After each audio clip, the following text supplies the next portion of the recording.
Don't hit me. Now, I'm going to play a word association game. Oh no, I'm in trouble. You know what? You can mention a word, okay? You give me stick to your mind. Okay. Now, do not think, okay? Father's Day. Mother's Day. Work. Play. Woman. Man.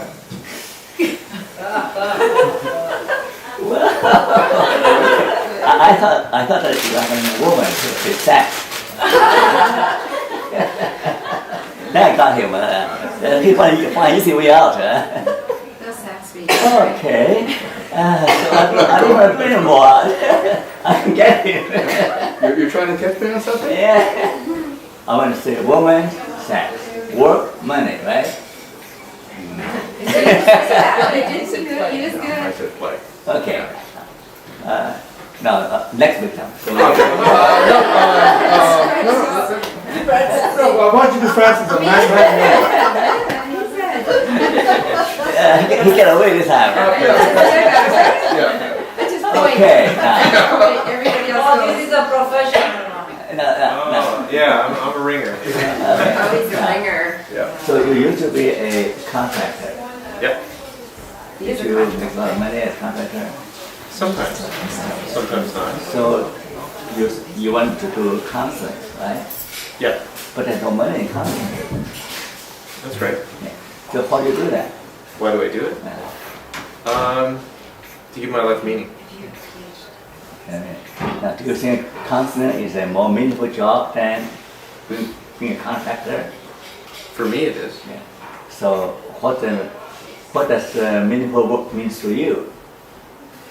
What does it mean that constant is a more meaningful job? For me, it means a sense of peace with myself. It means that I'm doing that I'm being true to myself. That's what it means. And also helping people. Yeah. Okay, thank you. I think I get away easy this time, right? Here, Francis. You want me to come up? Yeah, sure. Okay. What do you have to ask me now? Man. Women. He wanted me to say sex, sorry. Oh man. Oh man. Oh man. Yeah, get stuck. OMD. Old man. Old man. man. Old Whoa. man. Wisdom. Good, good. What else to ask? I run out of ideas now. Hospital. Patience. Patient. Not sickness, not death. Yeah. Doctor. Lawyer. Okay. No, it's the lawyer too. But I tried to demonstrate something, but but they did not do the right answer. See, we don't say that. Well, anyway, so the whole idea is that like meaning become a part of everyday language, like meaning of work, meaning of marriage, meaningful relationship. Last time, not too long ago, Manatee magazine interviewed men, they're all in their 40s, business people. So she asked them, what comes to your mind? What do you want from a woman? They all say sex. I remember them, disgusting, But when I asked them, what do you prefer? You want casual sex, lots of sex, or you want meaningful relationship? They will say, we want to have a meaningful relationship with a good girl. Yeah, so there's some incongruence there. But the whole idea is that most people prefer something meaningful than just pleasurable, right? But if you ask them deeper, what do you mean by meaningful? They have difficulty articulating, explaining to you. The same has to do with meaning of life. So every time when we say, oh, we're thinking about meaning of life, when I ask the question, what is the meaning of my life? I actually ask two questions. The first question is that, how can I make my life meaningful, right? How can I pack more meaning into my daily life? The second question is that, by the way, what is the meaning of meaning? So that is the most fundamental question now. What is the meaning of meaning? So today we try to unpack this question, what's the meaning of meaning, okay? Now, this cute dog, okay? If you ask now, he will look at the master like so cute. What does he want? What does the dog want? Food. Food. What else? Affection. Affection. Attention, right? And a dog will not demand something beyond its physical comfort and companionship. Now here is an unusual dog. Do you think this dog will really praying? Yeah. It was like sleepy. A dog does not pray, right? A dog has no need to pray, but children do. It's very naturally for children to pray. So a child will pray with parents, with pet, the dogs that come along and pretend to pray.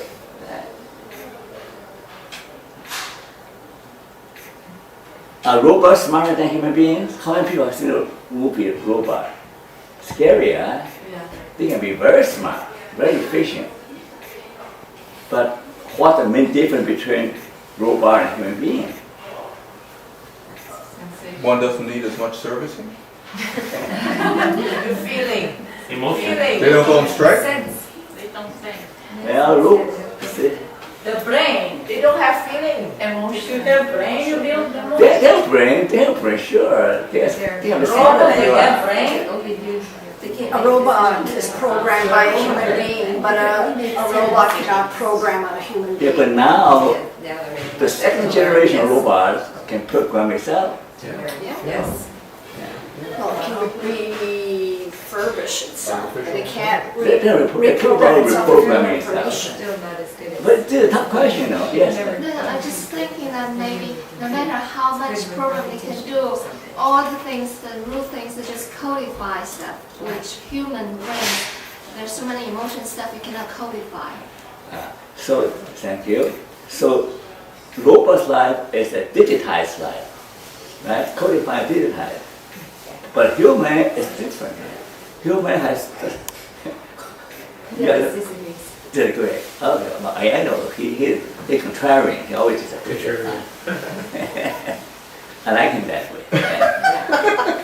Every group need a contrarian. Yeah. Maybe more fun. Maybe more fun, but that's him. He doesn't need the title. He's contrarian. So, I could go worse. yeah, but it's a hard question, like there's a test, okay? One room is a human, one woman, one side robot or computer. So you ask questions, and you decide which room is human, occupied by human, which room is occupied by a robot. Can't tell sometimes. But the main difference, the way I think is that robots do not have the need for quest for meaning or spirituality. Yeah, they don't have it. Also, a robot doesn't have free will, a human does. But he was great. I think you program a robot, But it's programmed, it's not free will. The human programmed it. and you think you have free will? It depends on what? On On anything? basic survival, probably not, unless Yeah. you decide to choose to live or die. Well, that's debatable. So But other than debated. that, That's debatable. We debated some other time about free will. Sorry. Some people say people think they have free will, but they also hardwired, and they are also programmed by environment. So that's a case can be made, right? That free will is an illusion. Skinner, B.F. Skinner said, free will is an illusion because very we do things that reinforce. We stop doing things that are not reinforced. And certain things are wired. Okay? So we'll debate next time, okay? Now, here I want to mention three things. The first point, now, you want to debate me afterwards, okay? The first point is that the quest for meaning is a universal and uniquely human capacity. Animals do have it, robot don't have it. It's a universal human capacity. Okay, I'll give some evidence, okay? I'll give some evidence. Okay? I'll give some, now, here caveman. Caveman. Now, they have a conversation here. Something not just right. Our air is clean, our water is where we can get plenty of exercise. Our water is clean, we can get plenty of exercise. Everything we eat is organic, free range, and yet nobody lives past 30. They ask the question, why life is so short? You know, it's hard to be caveman because they work so hard to kill animals, to feed themselves, and then they die so young. I said, well, you know, what life is about? Why do we die so young? What's killing us? And then one said, well, maybe it's bacteria in animal that we eat. Okay? So then they invented fire, and then invented barbecue. Oh, barbecue! Barbecue not only tastes good, but you know they live to add 10 years to their life after they invent fire. You can study history. You want to find a big mansion, right? The food can preserve longer and taste better. So caveman with a limited intellectual capacity to ask questions about life, about nature. They have a sense of wonder, a sense of awe, a sense of curiosity. So they, you know, here we are the human beings, different from animals. Right? Now, Abraham represents the Jewish quest for meaning. Abraham left his home country to search for a promised land. All his life is wandering, searching for a promised land, searching for God. So Abraham represents the Jewish quest for meaning. Here Buddha represents the Indian quest for meaning. He was a prince living in a palace, enjoying everything the world can offer. And yet, he was troubled to see the suffering in the world. So he wanted to find an answer, he searched for an answer. How do we live human beings of suffering? So it took a long time until he sitting under a tree for many, many days, and finally he discovered the meaning of life. The meaning of life is to wake up from our ignorant pursuit of things in the world. Okay? And it's what enlightenment and compassion. So that is his quest for meaning. Now here, do you recognize it? This mountain? This near Xi'an. And this here is Lao Tzu, Dao De Jing. Lao Tzu wrote his Dao De Jing. He was in the mountain, you know, and meditated about life and death, heaven and earth. And he wrote that most influential book, Dao De Jing, means a book about moral or ethics. Okay? When he was 80 years old, he was still not happy with his wisdom. So he was riding on buffalo or car and wandered to the desert and disappeared. Nobody knows what happened to him. So his whole life was devoted to searching for meaning. So Dao De Jing, Lao Tzu was very influential in China. Okay?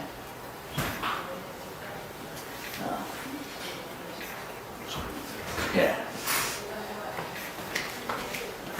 Abraham is connected with Judaism, right?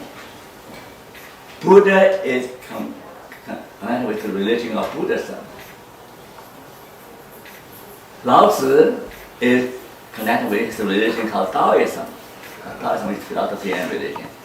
So I'm saying that I'm making a case that the human quest for meaning is the mother of all religions, or the father of all religions. The quest for meaning. In America, they have a military fitness program. It's a controversial program. It's developed by Martin Silverman. Okay? So the idea is to train army officers to be physically and mentally fit. one of the training components is called spiritual fitness. Spiritual fitness. So the people complain, oh, we should not use government money to get into religion. But if you actually look at the content of the program, it's about quest for meaning and purpose. It's not about God or worship, but it's more like. So therefore, the quest for meaning and the quest for spirituality overlap a great deal because they are all involved in asking the big question about human existence, life and death, why, suffering, loneliness. So it's dealing with the big question. So all religions stem from a human need for meaning. And we're also, the quest for wisdom is the father of philosophy, right? So philosophy gives us wisdom to guide our way. Okay? So the wisdom is also part of quest for meaning. So here is a very famous word. Now, Jessica, can you read for us these words? Jesus answered, "It is written, man does not live on bread alone, but on every word that comes from the mouth of God." Matthew 4:4. Can you memorize that? Right now? Now, this is actually a profound statement. Man does not live on bread alone. It's a very simple statement, but profound statement, meaning that you can't be satisfied when all your physical material needs are met. You're still not satisfied. Because there is something inside you crying out for something more. The world is not enough. The world is not, because there is a hole in your soul. There's a space in your life that no material thing can satisfy. You agree with that, right? Thank you.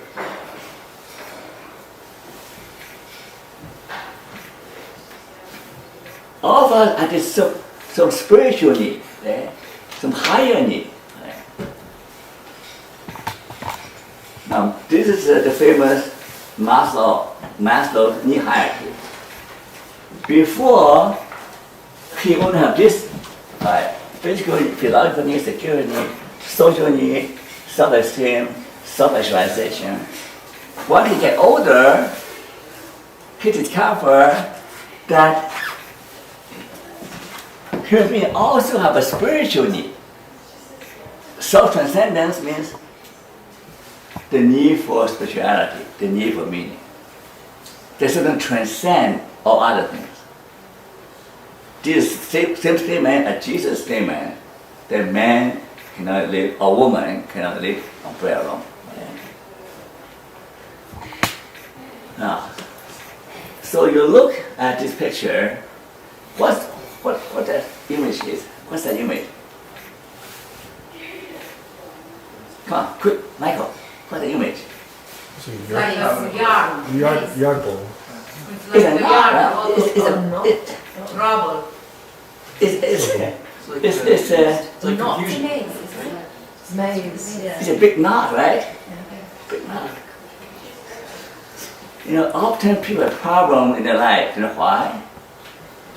Because they cannot untie the knot in their heart. Right? They don't know how to untie the knot. And they feel troubled, they feel depressed, but they don't know how to sort out the mess in their lives. They can't untie the knot. 死结，中文啊，死结 ，dead knot. Well, dead knot is the more you pull, the tighter it gets.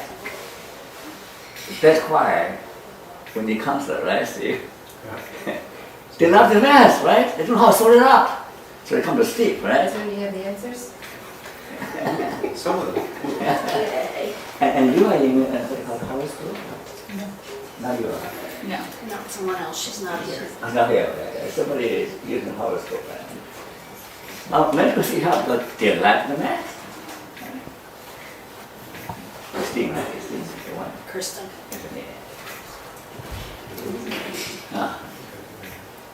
So I'm saying that meaning is not only a universal capacity, but that is a very powerful capacity. Of all human capacities, the capacity for meaning seeking, meaning making is most powerful. This is the statement I'm making, okay? And there's a lot of scientific evidence supporting that. Our ability to seek meaning, to make meaning, is the most powerful tool for healing and for flourishing. There are tons of evidence. Okay. Excuse me, that meaning thing, isn't it? Oh, let's see, where are you again?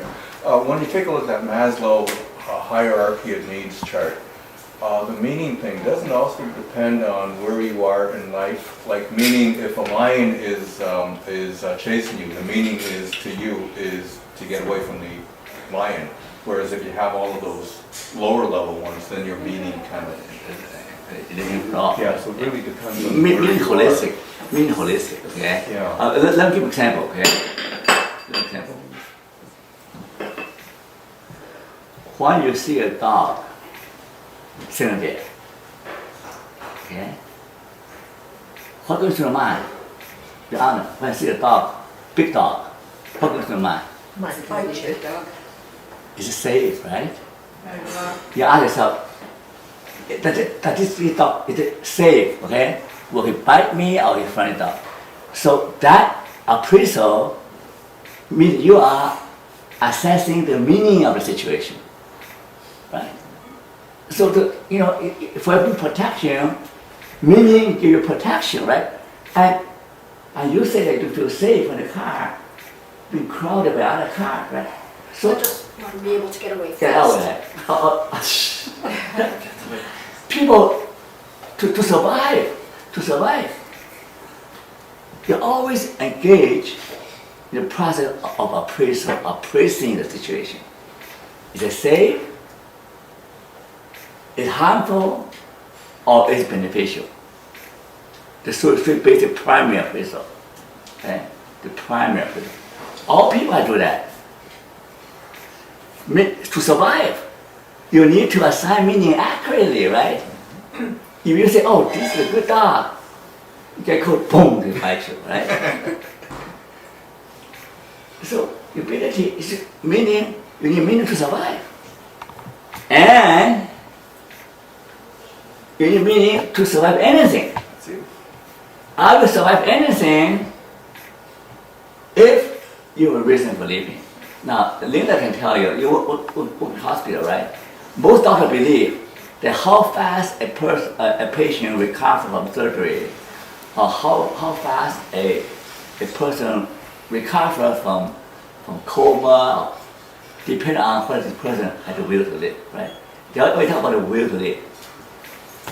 You got a will to live. You somehow hang to life. You people write you out. But you know that you want to see your loved one. You know your job to be done. Or you want to see your children before they die. You hang on to life, your will to live.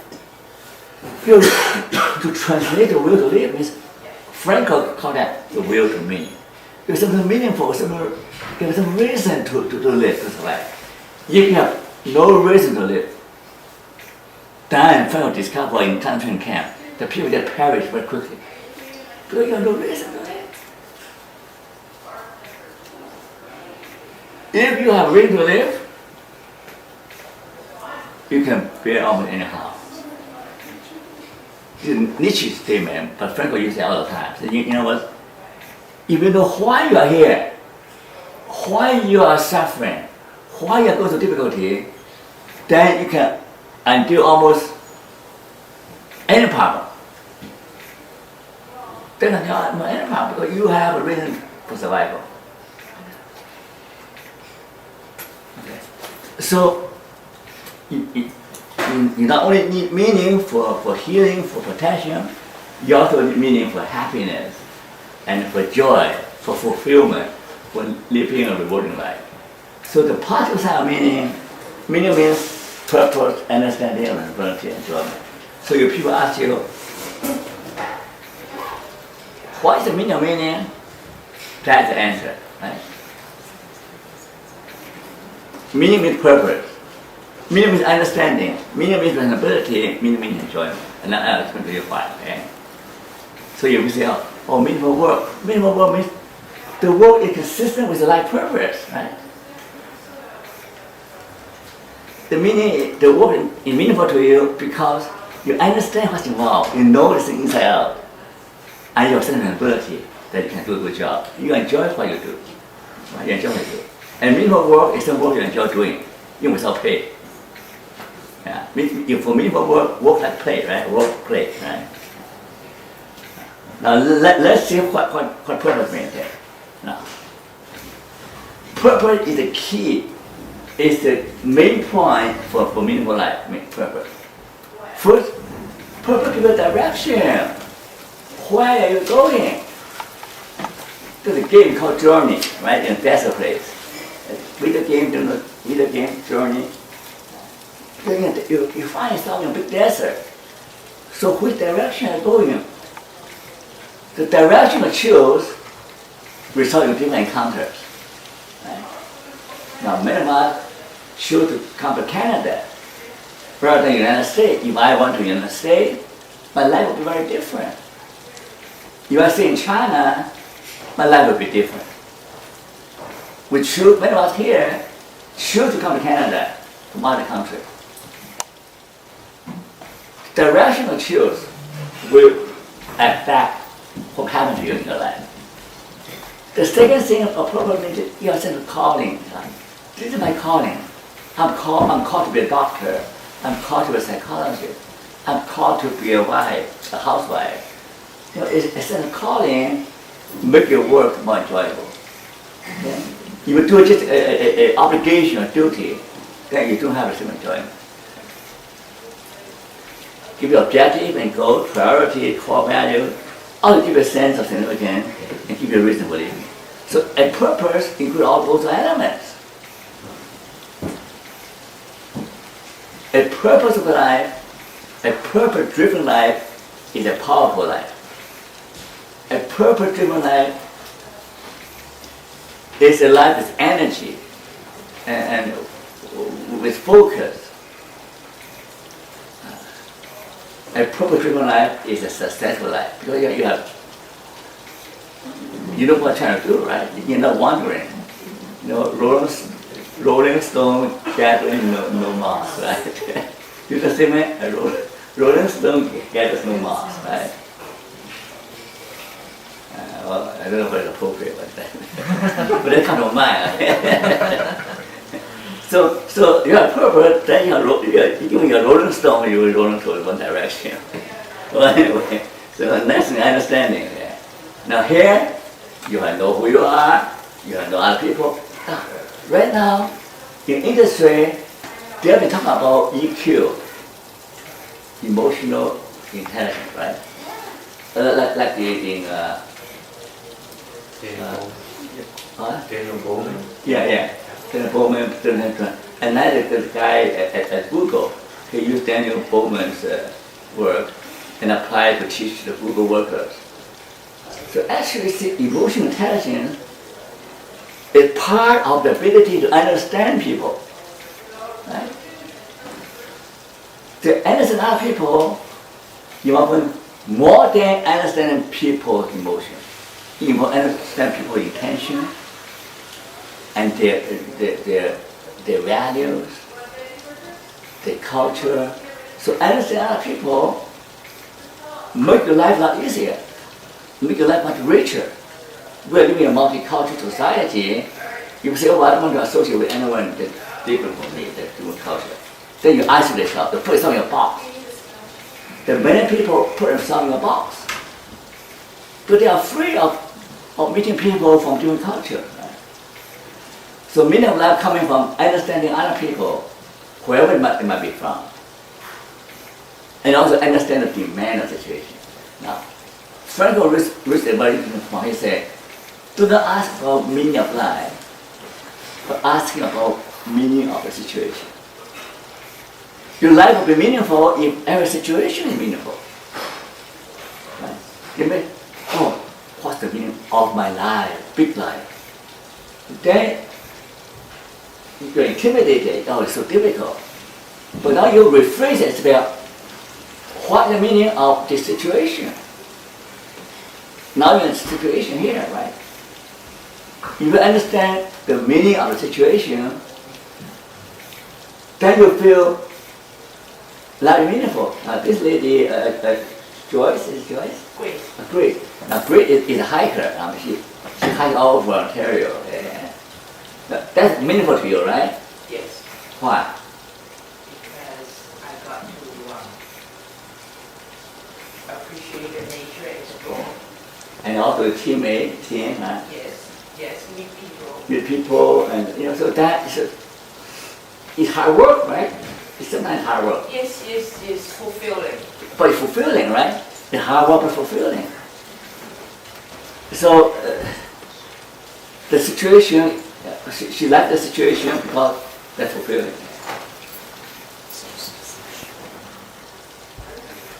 I understand the role in your life. Confucius will emphasize that part very well all the time. Everybody has a role to play. What's your role in this world, right? You have to have some idea. Achieve a sense of coherence. Build the world's chaos, okay? Like Plato talk about people hiding in a cave and trying to guess what life is outside the cave. But why don't you get outside the cave and find out, right? Rather than say, oh, what this shadow means, or what this sound means, and try to figure out the meaning of the universe by staying inside the cave. The idea is that you need to get out of the cave, right? And see what's around you, right? Come to the mountain to see it, broaden your view. And also can justify your own action. You have a reason for your do. See, the whole thing. People say, well, true love means never say sorry. That's the love story. You remember that? I thought about that. I apologize to my wife all the time. I even apologize to my sister sometimes. Not all the time. Does that mean that I don't care about them? True love means never say sorry. What a dumb statement. I have lots of statements about true love on my Facebook. Check it out. It's all out. Okay. But that's kind of strange. But I think about that. Yeah, in a sense it's true, because if you really love somebody, you always do something with their best interest in mind. Agree, right? If you really love somebody, you really always have their best interest in mind. So therefore, even if you were being misunderstood, you still do not need to justify or apologize. Right? Because your heart is pure, your motivation is pure, and you have the best interest in mind. So you know what? If you have good intention, good motivation, you can really justify your action before God, before earth, before people, before your own conscience. You can truly justify your action. Then even my wife get mad at me, that's fine. Because true love means never to say sorry, right? Because I can justify, truly, fully justify my action. Right? So there's a purpose meaning in my action. So I think that's the idea. Right? Now responsibility, this is a big area of responsibility now. You have responsibility. Why? Because you have freedom of choice. You cannot blame your parents, blame your gene, blame the environment, blame government, blame everything. We are held responsible for our action because we have freedom. See, I'm taking a philosophical issue whether we have free will or not. But functionally, you are held responsible if you park the car in the wrong place, you pay a fine. You can argue and say, oh, I have no free will. It didn't happen to me. we're moral agents because we have freedom of choice. And all our self-determination. Everybody has the ability to determine their own reaction, their own fate. Research shows that self-determination is the foundation of well-being. If you feel that everything is determined for you by your parents, by your church, by your government, you do feel that everything in your life, how many children you can have, what you can do, where you can move to the city, if everything is determined by the government, you just feel good about your life. That's why you come to Canada, right? And children don't feel good if parents determine everything for them. You say, no freedom, right? The last point is nature, enjoyment, and evaluation. Right? Now, you enjoy your life if you live a purpose life, responsible life, a life of understanding, and you feel good from doing good. Okay? So this stage also involves reflection, right? So you reflect your life. Now here is the conclusion now. We talked about earlier. There are two dimensions, success and failure, meaning fulfillment and emptiness. Ideally, you want to be both successful and meaningful, right? Yeah. But if you are an immigrant and no opportunity, or you don't speak the same language, so you can't achieve your life goal, right? So you're handicapped by lack of opportunity and lack of language skill. When that happens, when you fail, but if you still pursue something meaningful, you still feel fulfilled, even though your life is hard. It's not a future life. I have a book on the Washington about Dr. Song Yat-sen. How many people know about who Dr. Song Yat-sen is? Song Yat-sen. Yeah. My partner doesn't know. Dr. Song Yat-sen. Song Zhong-san. 你的孙中山，晓不得？ Everybody knows Sun Yat-sen. Dr. Sun Yat-sen.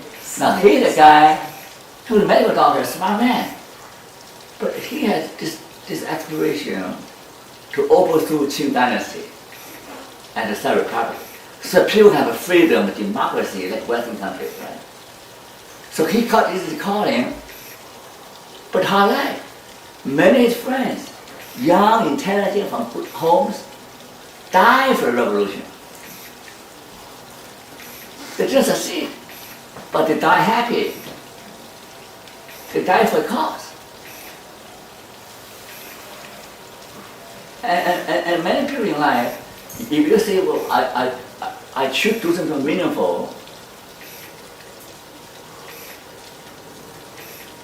even if you didn't succeed, you still die fulfilled. You say, well, even Hebrew, chapter 11, my friend, remember Hebrew?